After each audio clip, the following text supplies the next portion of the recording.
Welcome back to the channel. My name is Steven. I'm a pharmacist and I own 52 units of real estate. So I talked to my mortgage lender recently and I love talking to him because he's very direct, he's very blunt, and he shares experience because he works with a lot of investors. And after talking to him, it kind of reminded me of two concepts that I've kind of deviated from a little bit. So it's always nice to have a good reminder. So like I said, for me, I'm not really learning as much. I'm more of being reminded of what I need to do. But basically, when talking to him, he reinforced the fact that, just look at the numbers and trust the numbers, right? And this is coming from a mortgage lender. Of course, look at the numbers. So the numbers that he's referring to is, okay, you know your offer price. And to calculate your offer price, you have to assume 25% down.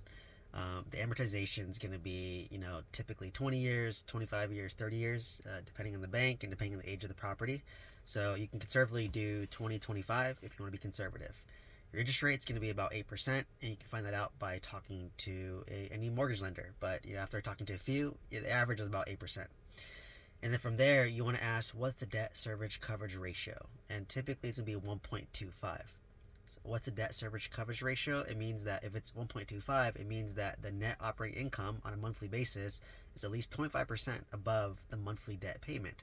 So if your monthly debt payment, for simplicity, is, let's say, $10,000 a month, your NOI has to be at least $12,500 to suffice the DSCR of greater than 1.25, so that the lender knows that there's buffer, there's cushion to cover that monthly debt payment. So from there, that's how you calculate backwards your offer price. So I have a video, talking about it in full detail, underwrite 80-unit apartment complex. But let's just say, for simplicity, my income is $50,000 gross a month. My expenses would be 50% of that, so that's $25K. It's my expense. My NOI is $25K, and from there, you divide that NOI by 1.25, and that's the max monthly debt payment that you can have. Right? So once you know if my max monthly debt payment is, I'm just making up, $10,000, from there you just can backtrack, right? You just can go into mortgage calculator and just put, okay, I want to offer $1 million, 25% down, 20-year AM, 8% interest rate, and if the total monthly debt is $10,000 a month, then and your NOI is 12,500, you're good in terms of your DSCR, right? So that's one part of the numbers. And the second part of the numbers too is, okay, like going back to my 80-unit example, okay, I'm going to offer $3.2 million. And how much renovation am I going to put into this deal to raise the rents, right? So I anticipate I'm going to renovate each unit $10,000 per door times 80 units. That's $800,000. After renovating each unit, how much can I increase the rent? I think I can increase the rent by $200 per door per month. Right? So now I take 200 times 80, that's $16,000 that I can increase the gross rental income by. So if I just went from, let's just keep it simple, it's $60,000 plus 16,000, so that's $76,000 is my new gross rental income. You want to cut that in half. So, that's, and then whatever's left over is your monthly NOI. Once you have your monthly NOI, you're going to times that by 12, right? And that's your new NOI. Based on renovation and based on raising the rents. And you're going to take that NOI and you're going to divide it by, it's a 9-10 cap market. Let's just be generous, make it a 9 cap, divide by the 9 cap. And I did all that math already, but the new value is going to be $5 million. So let's just say I bought it for $3.2 million, right? I'm putting $800,000 of renovation in there. So I'm all in for $4 million. And now, after raising the rents on average $200 a unit, it's worth $5 million based on new net operating income divided by the current cap rate, which is a 9 cap. So in that case, the offer does make sense at $3.2 million, right? So trust the numbers. Now the problem is the owner wants $5 million right now at present state, but I have my pro forma value at $5 million. So it's going to be a tough pill for the seller to swallow, and they just might be offended by my offer, but it's okay. You have to just trust the numbers. And if you trust the numbers and you can show them numbers, they're going to be mad and they're probably going to reject your offer, but it's okay. Like, I'd rather have your offer be rejected than you to get a bad deal, right? So, and I just explained why, like, hey, interest rates are this is how I underwrite it, this is what makes sense. So trust the numbers once again, right? So trust the numbers. I trust the numbers. It's worth 3.2 today. based on the numbers. I put $800,000 in renovation, it's going to raise rents by this much. And now, if my new rents increase with my new NOI, assuming a conservative cap rate, it's now going to be worth $5 million. So if I were to do a cash out refinance in 5 years, and interest rates stay the same, then I could do 7% loan to value and pull out most of my money in the deal, right? And do perfect bursts. I can pull out most of my renovation costs and my down payment, right? And that's the goal. So now, on the other hand, if I were to do creative financing, once again, trust the numbers, right? So now I'm offering $4 million creative financing. And that's overpaying, right? Because I think it's worth 3.2 traditional financing. So if I'm, buy it for $4 million, I'm putting $800,000 to raise the rent, it's only worth $5 million, it's not really worth it, right? So if that's the case, then I'm overpaying, then I don't want better terms. I want to extend how long the seller financing goes on for, at least 10, 15 years. And why? Because in that 10 to 15 years, I'm hoping that interest rates will decline, maybe back to 5%. And when interest rates decline, cap rates will decline. So, in that case, maybe, because if I'm all in for, let's just call it, I bought for $4 million, I put $800,000, I'm all in for, let's say, $5 million. It needs to be at least $5 million, it has to be, at least be worth like $6.5 million for it to be worth it, right? So I need to wait, 10, 15 years to hopefully to be worth $6.5 million. And if it doesn't appraise, I want an auto renewal clause where it's going to extend the seller financing further, because I want to protect myself. Because who knows, maybe in 15 years, the market will decline. There's, major employers left, and now you're screwed, right? So you want to extend that seller financing as long as possible. And there's still some risk in that, right? When you're overpaying for property. So you have to factor that in and bake in for that risk, even when making a creative finance offer. So, and that's what I would explain. I say, hey, I think this is worth $5 million, based off my lender and what they said. So, like you said, always trust the numbers. And then another thing that my, talking to mortgage broker said that, remember, never compromise cash flow, right? You always want to cash flow on a property and still have the upside potential. And just remembering that, all my best deals were like that. My 26 unit apartment complex, day one, it cash flows day one, right? But I had the ability to renovate these units for $10,000 a door and raise the rents from an average of $350 to $700. So if I can raise the rents on average $350 after renovation times 26 units, it was able to increase my NOI significantly. And fast forward today, I was able to renovate the units, raise the rents to $700, and my NOI has increased, and now I think it's worth about $1.5 million conservatively.